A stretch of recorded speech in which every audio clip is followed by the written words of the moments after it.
याबा अब तक कई तरह के ऑब हासिल कर चुका था, लेकिन इस बार बात कुछ और थी। उसे अब मिला था वाटर गॉड का ओएब, एक ऐसा जादुई अवतार जो पानी को काबू कर सकता था। लेकिन याबा का असली सपना था ड्रैगन गॉड का ओएब भी है, जो उसे हवा में उड़ने की ताकत देता और ताकेशी जैसे उड़ने वाले विलेन को सीधी टक्कर देने लायक बना देता। ताकेशी, जो कि अभी अपने स्काई कैसल पर बैठा हवा में बटर चिकन खा रहा था, वो भी चुप बैठने वाला नहीं था। उसे भी पता था कि याबा की तलवार में वो जादू है जो उसे रोक सकता है, और उसका अगला मिशन यही था, याबा की तलवार चुराना। लेकिन कहानी यहीं से मजेदार होती है। याबा और उसकी टीम इस समय ओसाका में फंसे हुए हैं। शिकोकू जाना है, पर जेब में खालीपन का आर्ट एग्जीबिशन चल रहा है। न टिकट के पैसे, न बोट का किराया, और ऊपर से समुद्र बीच में खड़ा मुस्कुरा रहा है, जैसे बोल रहा हो, चल कूद के दिखा। अब टीम में एक बंदा है, मियामोटो कजीरो, तलवारबाजी का मास्टर। याबा कहता है, भाई तेरी तलवार बड़ी है, उसे नाव बना देते हैं। लेकिन कजीरो भड़क जाता है, क्या बात कर रहा है यार, मेरी तलवार को नमक वाला पानी लग गया तो उसका स्वाद चला जाएगा, ये कोई मैगी है क्या? अब सब याबा की तरफ देखने लगते हैं। उसके पास है वाटर गॉड का ऑनबियोड मेंबर, पर वो खुद उस पर भरोसा नहीं करता। कहता है, भाई ये ओनाबुत्तु बस शो पीस है, इससे कुछ नहीं होगा। तब सका, जो टीम की जीनियस है और शायद थोड़ी क्रश वाली भी, बोलती है, ट्राई तो कर लो, क्या पता कुछ जादू हो जाए। याबा थोड़ा सोचता है, फिर ओमबो निकालकर एक्टिवेट करता है। कुछ नहीं होता। सब लोग हंसने लगते हैं। ओ बेटा, धोखा दे दिया ओब ने। लेकिन किसी को नहीं पता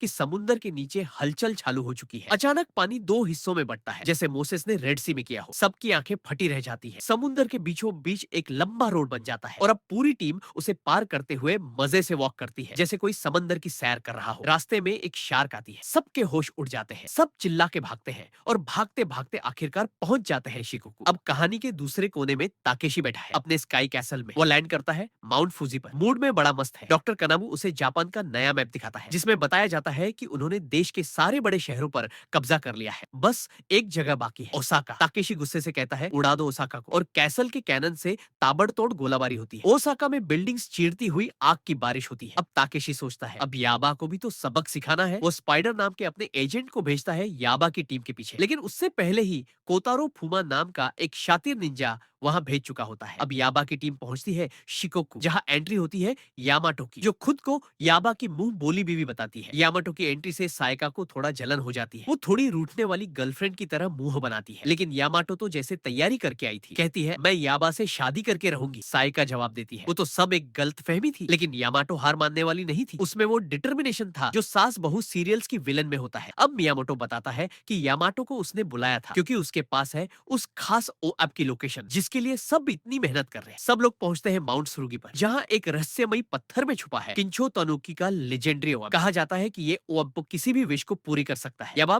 बिना टाइम गवाए अपनी लाइटनिंग स्लैश से पत्थर को काट देता है। अंदर से एक जोरदार धमाका होता है और एक सीक्रेट गुफा खुल जाती है। सबको लगता है कि यही वो जगह है जहां ओएब छुपा है। गुफा में दाखिल होते ही सब देखते हैं कि वहां बहुत सारे तानुकी बंधे हुए हैं, जैसे किसी ने पूरे गांव को किडनैप कर लिया हो। तभी एक साया आता है जो याबा पर सीधा हमला करता है और उसकी तलवार छीनने की कोशिश करता है, लेकिन याबा बच जाता है और तलवार को बचाते हुए आगे बढ़ता है। अब होता है बड़ा खुलासा। वो बंदा है कोतारो फूमा, ताकेशी का सीक्रेट निंजा साथी, जिसने पहले ही ऑब चुरा लिया है। साथ में स्पाइडर भी मौजूद होता है, जो अजीब तरह की हंसी हंस रहा होता है, जैसे कोई क्लास में चुपचाप हंसने की कोशिश कर रहा हो। फूमा सीधा डिमांड करता है, तलवार दे दो वरना मैं ले लूंगा। याबा मुस्कुराता है, लेने आया है? पहले मुझसे लड़े बिना तो मेरी मम्मी भी टीवी का रिमोट नहीं ले पाती। और दोनों में शुरू हो जाती है एक तेज तर्रार लड़ाई। फूमा अपनी निंजा टेक्निक का इस्तेमाल करता है। हवा में चारों ओर से याबा पर हमला होता है, जैसे कोई 10 ब्लेड एक साथ घूम रहे हो। याबा संभालने की कोशिश करता है, लेकिन उसका बैलेंस बिगड़ने लगता है। मियामोटो समझ जाता है कि फूमा अकेले से निपटना मुश्किल है। वो पूरी टीम को साथ लाकर कहता है, अब एक साथ हमला करो, और सब मिलकर हमला करते हैं। अब यह कहानी अपने टर्निंग पॉइंट पर पहुंचती है। क्या याबा ड्रैगन गॉड का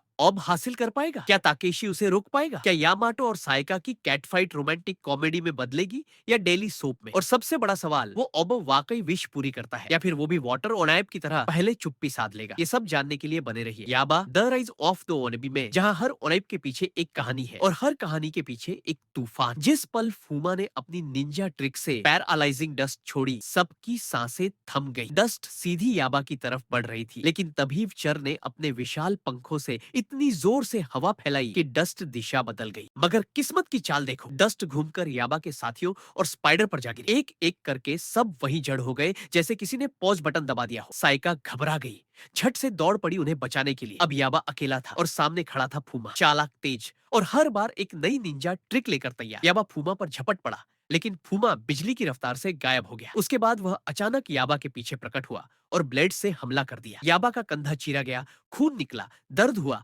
लेकिन चेहरा अडिग रहा। याबा को अब समझ आ चुका था कि फूमा से सीधा मुकाबला मुश्किल है। उसने झट से अपनी तलवार में वाटर ऑब का जादू जोड़ा और देखते ही देखते जमीन से पानी का फव्वारा फूमा को ऊपर उठा ले गया। याबा खुद चर की पीठ पर सवार होकर आसमान में उड़ चला, पर फूमा भी कम नहीं था। उसने अपनी निंजा पावर से खुद को एक विशाल ईगल में बदल लिया और उड़ते हुए याबा के पास पहुंचा। फूमा ने फिर से याबा की तलवार की मांग की, लेकिन याबा ने जवाब दिया कि अगर उसमें दम है तो छीन कर दिखाए। दोनों आसमान में लड़ते रहे।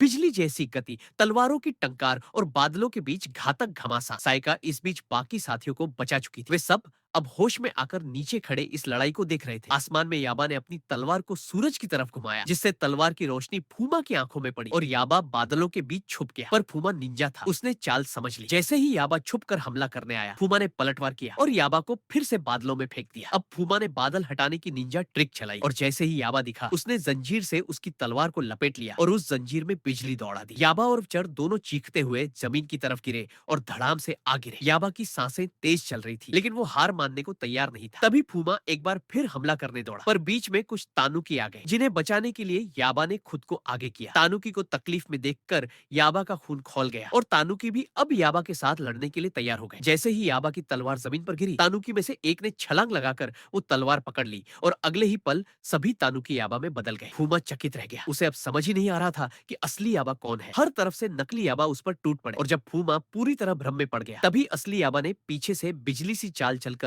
लाइटनिंग स्लैश मारा और फूमा को धूल चटा दी। भीड़ में तालियों की आवाज गूंजने लगी, पर असली हमला जिस याबा ने किया था वो असली याबा नहीं, बल्कि तानुकी था, जिसने फिर अपनी असली शक्ल में आकर वह ओब याबा को सौंप दिया। यह नया ओमैप ट्रांसफॉर्मेशन ओब था, जो किसी को भी किसी भी रूप में बदल सकता था। सभी उत्सुकता से उसे निहारने लगे, यहाँ तक कि स्पाइडर भी अपनी जगह से खिसकना भूल गया। फिर जैसे ही उसे एहसास हुआ कि वो अपने दुश्मनों के बीच खड़ा है, वह दबे पांव खिसक लिया, मानो कुछ हुआ ही ना हो। अब याबा उस ऑब को इस्तेमाल करने की बात कर रहा था। मियामोटो एकदम घबरा गया। उसने मना किया, कहा कि अगर याबा ने ऑब भी यूज किया और वो ड्रैगन बन गया या कोई असली ड्रैगन बुला लिया तो आफत आ जाएगी। याबा ने मस्ती में कहा कि ऐसा हुआ तो मियामोटो उसे काट कर रख देना। मियामोटो ने तलवार खींच ली। मजाक मजाक में भी वो सीरियस था। याबा ने ऑब को एक्टिवेट किया और एक पल में वह गोल्डन ड्रैगन में बदल गया। मियामोटो झपट पड़ा, लेकिन याबा ने उसे रोका और दोबारा अपने असली रूप में लौट आया। सब हैरान थे कि ये क्या हुआ। तानुकी ने बताया कि ये ऑबिप ट्रांसफॉर्मेशन ऑब है, जिससे कोई भी किसी भी चीज में बदल सकता है। उस पर जो अक्षर थे